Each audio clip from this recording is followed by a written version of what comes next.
তিন নাম্বার আও ওয়ালাদুন সালিয়াদুলাহু, দুনিয়ার কোন মানুষ যদি তোমরা নেক সন্তান তৈরি করো, মুত্তাকি, পরহেজগার, নামাজি, আলেম, হাফেজ, কারি, যদি আল্লাহর নেক বান্দা যদি তৈরি করো সন্তানদেরকে, আমার রাসূল বলেছেন নেক সন্তানের কারণে তোমার কবরটা হয়ে যাবে জান্নাত।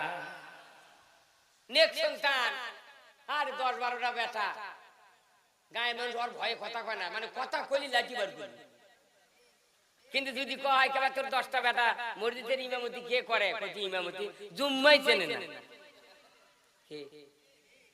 আল্লাহ রাসূল বলছেন যে একটা সন্তান যদি কারো হাফেজ হয়, কিয়ামতের দিন 10টা মানুষকে সুপারিশ করে আল্লাহর জান্নাতে দিবে। সুবহানাল্লাহ।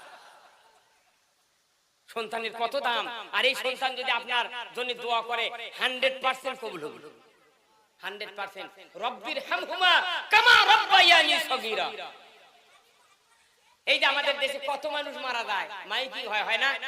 মসজিদে হয়, আবার কেউ কেউ রিকশা দিয়ে মাইকিং করে, শোক সংবাদ, শোক সংবাদ। শুনলে মনে কি রে, কি ফুর্তি আর রে, শোক সংবাদ, শোক সংবাদ। কে কি হতে রে, কর সেরে কর। যাই মাইকিং করছি, কোনো ফজরের নামাজও পড়েনি, ইয়াগুল করছে অমুক গ্রামের অমুক, তাই অসুস্থতা কারণে, বার্ধক্যজনিত কারণে মারা গেছে, ইন্না লিল্লাহি ওয়া ইন্না ইলাইহি, বাপ দোয়া করছে। পরে অমুক সময় তার বাসভবনে জানাজা হবে, দেখা যাচ্ছে যে ওর একটা বেটা জানাজার ইমামতি করে পারলো না। ওই মসজিদের ইমাম নাই, ভাড়াতে একটা লোক নিয়ে আসে, আল্লাহু আকবার জানাজা করলো। কেরে নিজের বাপ মারা গেছে, তুই বেটা হাজি জানাজা করিস, তোর জানাজা করতে এই নিয়ত করে তাকবীরে তাহরিমা বাদা সানা আল্লাহ সানাউকা লা ইলাহা গায়রু, এই পর্যন্ত বলতে ওর কমপক্ষে 3 মিনিট লাগবে। বাদ দে, এই বাপের সাথে আমি বাদোবার হাটে গেছি, ভাটরা হাটে গেছি, আমার বাপ টাকা চাইলে টাকা না থাকলেও 5 টাকা 2 টাকা বার করে দিয়েছে। এই তো আমার সেই বাবা দুনিয়া থেকে বিদায় হয়েছে। আল্লাহ আমার বাবাকে তুমি মাফ করো। আমি তো তাকবীরে তাহরিমা বাদা সানা পড়লাম, এরপরে আপনি দরুদ শরীফ পড়লেন, আরো লাগবে 5 মিনিট, এরপরে দোয়া পড়তেছেন, আরো লাগবে 7 মিনিট। আপনার চক্ষু দিয়ে যখন এক ফোঁটা পানি নাকের ডগায় আসবে, আমার রাসূল বলছেন এই সন্তানের চোখের পানির এত দাম, নাকের ডগায় আসার আগে ওই পিতামাতার জীবনের সব গুনাহ আল্লাহ মাফ করে দেন। এরকম একটা বাপ, কত বাপ আছে দুনিয়ায়, কিন্তু ইনকার সন্তান বানাবে পারে না। বেটার থেকে বিড়ি ধরে নেয়, এমনও বাপ আছে। বাপ বেটা 2 ভাই আছে, কি বড় রে বাপ, বেটা ধরে বাপক দিচ্ছে, বাপ ধরে বেটাকে দিচ্ছে, এতই মিল।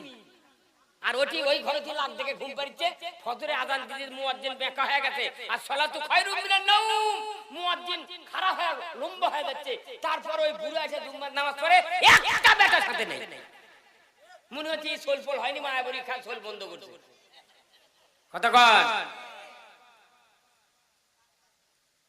যদি কোনো বাপ বেঁচে থাকে, আপনার সন্তানকে হাত ধরে পাও ধরে টানিয়ে বুঝে তাকে মসজিদে নিয়ে যাওয়া লাগবে। আপনি বাঁচা থাকতে যদি ছেলে পেলে সন্তানেরা নামাজি না হয়, মরার পরে কোনো সুযোগ নাই। আপনার দেখবেন যার বাপ মরে যায়, ছেলে পেলে আছে, 15 দিন খালি কান্দে, আর 7 দিন ওই কবরে বাসর যায়। মরার পর 7 দিন কবর যায় আর আসে, মানুষ মরে যাকবা ই হেদায়েত হবে। 15 দিন পর কান্দন নাই, যাওয়া নাই, ওই আর বাপে যে আছে নাই।